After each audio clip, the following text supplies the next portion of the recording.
Bonjour à toutes et à tous, je suis ravie de vous retrouver sur le plateau de Smart Food. Enjeux, tendances, innovation, business, parcours, l'alimentation sous toutes ses formes, on en parle chaque matin sur Bismart avec mes invités et un menu renouvelé chaque jour. C'est la deuxième boisson la plus consommée au monde après l'eau, une boisson millénaire qui invite au voyage. Le thé séduit de plus en plus en France ces dernières années et à toute heure de la journée. Mais si le thé est un marché, il s'agit aussi d'un art que maîtrise à la perfection mon invité. Il s'agit de François-Xavier Delmas. Bonjour à vous.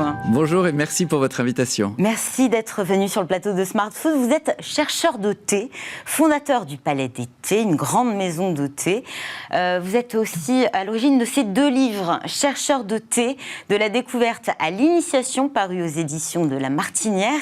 Et puis un très beau livre que j'ai beaucoup apprécié également, alors, dans un autre style, Thé sommelier le thé en 160 leçons illustrées, paru aux éditions EPA, un livre que vous avez coécrit avec Mathias Minet, qui co-dirige avec vous Palais des Thés. Absolument, et qui crée aussi les parfums et les thés parfumés de la maison. Voilà. Alors vous, le thé, vous n'y connaissiez rien du tout, vous êtes tombé dedans totalement par hasard. Racontez-nous, c'est surprenant. Faut faire quelque chose de sa vie, j'étais plutôt nul à l'école et je ne savais pas trop quoi faire et c'est venu un peu comme ça. J'avais envie d'être journaliste, vous voyez, j'aurais posé des questions et j'aurais été de l'autre côté de ce plateau. Et c'est assez drôle d'ailleurs, parce que la façon dont j'exerce mon métier aujourd'hui ressemble un peu, c'est une sorte de quête. Celui de reporter. Oui, c'est une sorte, d'un côté Tintin, un peu, de parcourir les montagnes d'Asie, la plupart du temps d'Asie, mais aussi d'Afrique, et d'aller chercher des choses incroyables au fin fond d'une montagne, d'interroger les gens et de mener il y a une enquête en fait à mener. Alors je suis tombé dedans par hasard. Des rencontres, et puis au tout début de Palais d'été, ça a été une toute petite boutique dans le 6e arrondissement. Et ça fait des petits. Et ça a fait des petits, et voilà, et aujourd'hui il y en a 80, et du coup, ça permet de donner davantage de beauté au métier, parce que quand vous avez davantage de boutiques, et ben vous pouvez faire des choses que vous ne pouvez pas faire quand vous en avez qu'une ou deux. Vous pouvez aller acheter des lots hyper rares chez un gars comme le thé que j'ai ici au Joucro. On va peut-être pouvoir goûter. Ah bah, bien sûr.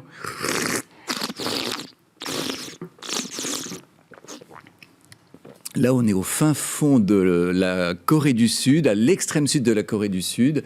Et il y a un formidable fermier qui est là, et c'est la seule personne qui sait faire ce thé-là en Corée du Sud. Donc il y a des choses uniques. Ce sont des pépites. En fait, vous parlez de chercheurs de thé, mais c'est chercheurs d'or quelque part.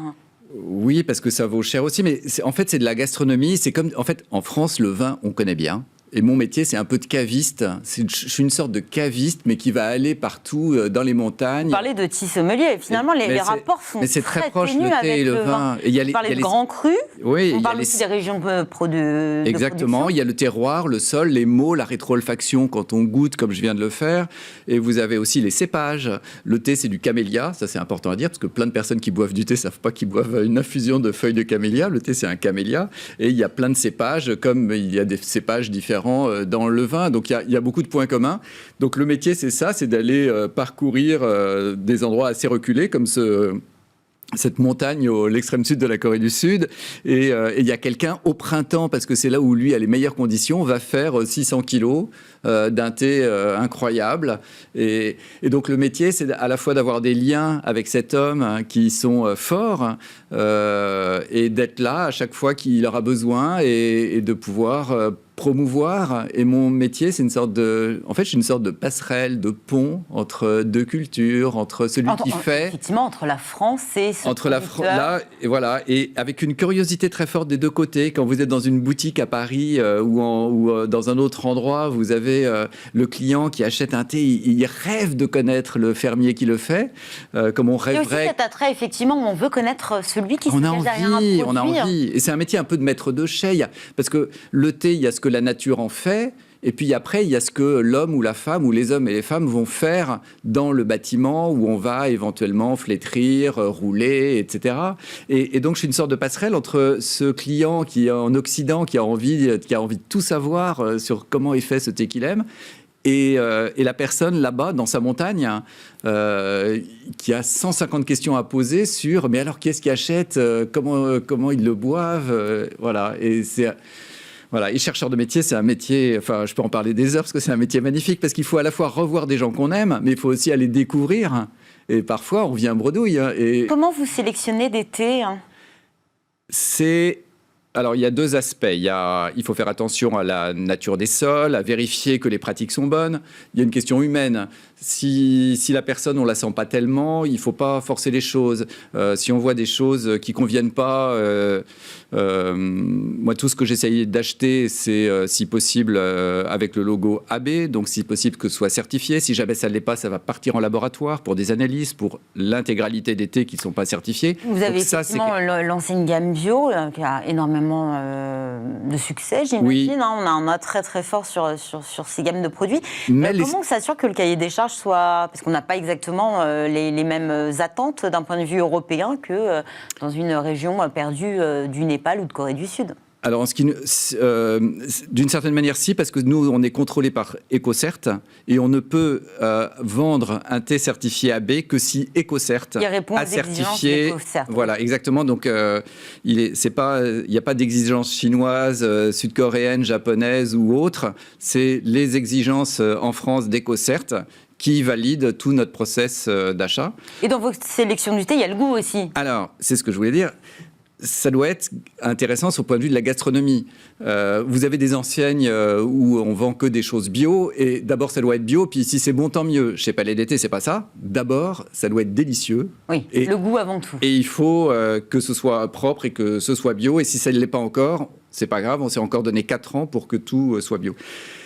Et qu'est-ce que c'est qu'un thé qui est délicieux ? C'est comme un produit gastronomique. Quand vous mettez du thé dans votre bouche, vous allez faire attention. Vous avez plusieurs sens qui sont concernés. Vous avez le goût, le toucher et l'odorat. Et ces 3 sens, tout ce que vous percevez, toutes vos sensations, elles doivent être harmonieuses. Si vous avez un goût, une amertume très forte et des arômes très faibles, vous allez percevoir l'amertume et elle va être déplaisante. Une fine astringente. C'est sensoriel, c'est émotionnel. C'est sensoriel, c'est essentiellement sensoriel, et bien sûr qu'on a des émotions, parce qu'on a aussi notre histoire à nous, et tel parfum nous rappelle telle chose, mais c'est évidemment sensoriel. On peut goûter, si ça vous amuse, l'autre thé qui vient du Japon et qui a un genmaicha, qui est un thé très amusant. Très différent. C'est très différent. Très différent. C'est un thé réputé au Japon parce que c'est un mélange de thé vert et de riz soufflé. Donc, c'est une curiosité avec le côté un peu torréfié. Donc là, on est à la fois végétal, on est un peu marin, c'est assez iodé. On est végétal, iodé, marin et légèrement caramélisé, toasté. Et donc, ça donne une sorte de parfum gourmand à des épinards, à du gazon et à l'huître qui n'est pas très loin. Et voilà. Et vous avez aussi la texture, vous avez tous ces parfums-là, vous avez la texture, et c'est tout ça qui fait l'expérience de dégustation. François-Xavier Delmas, est-ce qu'on peut parler du thé comme d'un produit de luxe ? J'ai vu qu'on pouvait payer 1 kilo jusqu'à 30 €, enfin c'est même le prix moyen dans les thés fins. Alors là, c'est un produit de luxe ou pas ? Sur un site de vente aux enchères à Hong Kong, j'ai vu la semaine dernière, c'était 300 000, c'est Sotheby's qui vendait des galettes de thé à Hong Kong, et c'était 300 000 € le kilo. Donc là, vraiment de grand luxe. Ouais, et c'est des galettes qui vieillissent, c'est des choses assez incroyables. Oui, mais en fait, c'est comme le vin. Est-ce que le vin est quelque chose de luxe ? Ça peut l'être, mais c'est aussi quelque chose de simple. Et vous avez exactement le même écart entre quelque chose qui est abordable, qui vous fait du bien et vous êtes heureux avec. Mais si vous avez envie, vous pouvez grimper et vous pouvez découvrir. En fait, moi, ça me fait un peu penser aux pyramides en Égypte où vous découvrez une pièce, etc. Puis après, vous poussez les portes, il y a autre chose derrière et encore autre chose derrière. Et votre vie entière, dans le vin comme dans le thé, votre vie entière où il fallait faire des découvertes et des découvertes. Et bien sûr que plus vous allez connaître et plus vous allez être réceptif éventuellement à des choses qui coûtent cher et qui n'auraient aucun intérêt pour quelqu'un ne connaissant pas grand-chose parce qu'il passerait complètement à côté. Et c'est pas la peine d'aller payer quelque chose cher si on n'est pas à même de... Ce qui compte, c'est d'aller acheter à un endroit où il y a un guide. Oui, parce qu'on est très loin du petit sachet du vieux, j'ai même envie de dire, sachet de thé qu'on trempe dans de l'eau chaude. Hein. Le marché, actuellement, il se concentre quand même autour de multinationales, hein, telles que Unilever, qui détient Lipton et Elephant au Chae. Comment les importateurs indépendants font la différence. Justement, c'est cette expérience, ce conseil en boutique ? Qui change la donne? C'est aux clients qu'il faudrait leur demander, mais oui, je pense que quand un client... En fait, ce qui est assez drôle, c'est que si vous donnez un thé délicieux à un client, il voit pas, et qu'il est habitué à quelque chose d'extrêmement basique, il voit pas forcément la différence, et quand il en a plus, et qu'il retourne à son thé basique, il en veut plus. et cette expérience-là, elle est incroyable. Donc quand même, il y a... Donc vous arrivez à faire du tort aux multinationales? Je ne cite, je me garderais bien de citer la moindre marque, mais je ne sais pas si je cherche à faire C'est une consommation différente. Je fais du tort à personne. C'est un art de vivre aussi. J'essaie de faire du bien. C'est prendre le temps. C'est prendre le temps, c'est se poser. Et moi, tout ce que je souhaite, c'est faire du bien à des personnes qui découvrent un univers qui est d'une richesse absolument incroyable. Et en effet, beaucoup de personnes ont besoin de quelqu'un qui les guide. Donc, quand vous allez dans une boutique spécialisée et que vous avez des personnes qui connaissent bien le thé, c'est génial parce que vous allez avoir une vraie initiation, un vrai voyage, et que le thé, c'est ça. Et voilà, est-ce que la crise a permis de peut-être davantage se pencher sur le thé, parce que justement on a été enfermés, on avait plus de temps, il y avait aussi ce côté sanitaire, effectivement il y a un aspect santé derrière la boisson qu'est le thé. Vous avez ressenti un attrait grandissant et puis un impact aussi peut-être sur vos ventes?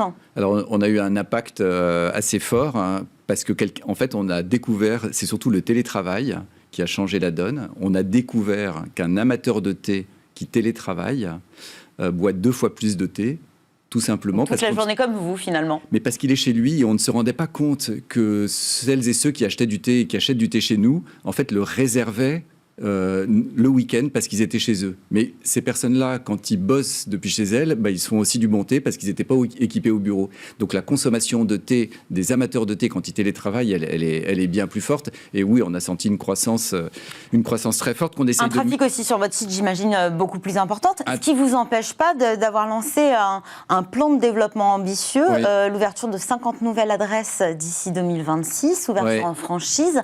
Donc là, vous partez sur un développement omnicanal. Absolument, absolument. Il y a quelque chose d'assez amusant, c'est que souvent le premier achat est sur Internet et ensuite les clients vont en boutique et qu'on est très attaché. Il n'est pas question chez nous que Internet récupère les ventes en boutique. On tient à ouvrir, de continuer à ouvrir des boutiques. Le mois prochain, on va ouvrir à Poitiers, on va ouvrir à Vichy. Et c'est essentiel parce que la vraie expérience du thé, l'ordi, il n'est pas prêt avec... aujourd'hui, à rendre cette belle expérience, et l'expérience en boutique, elle est fondamentale. Merci beaucoup François-Xavier Delmas, chercheur de thé et fondateur du Palais des Thés, avec ses 2 livres, Chercheur de thé, de la découverte à l'initiation, aux éditions de la Martinière, et Thé Sommelier, le thé en 160 leçons illustrées aux éditions EPA. C'est la fin de cette émission. Merci à tous de nous avoir suivis. Je vous donne rendez-vous la semaine prochaine pour un nouveau numéro de Smart Food, nouveaux menus, nouveaux invités. Passez un excellent week-end et à très très vite.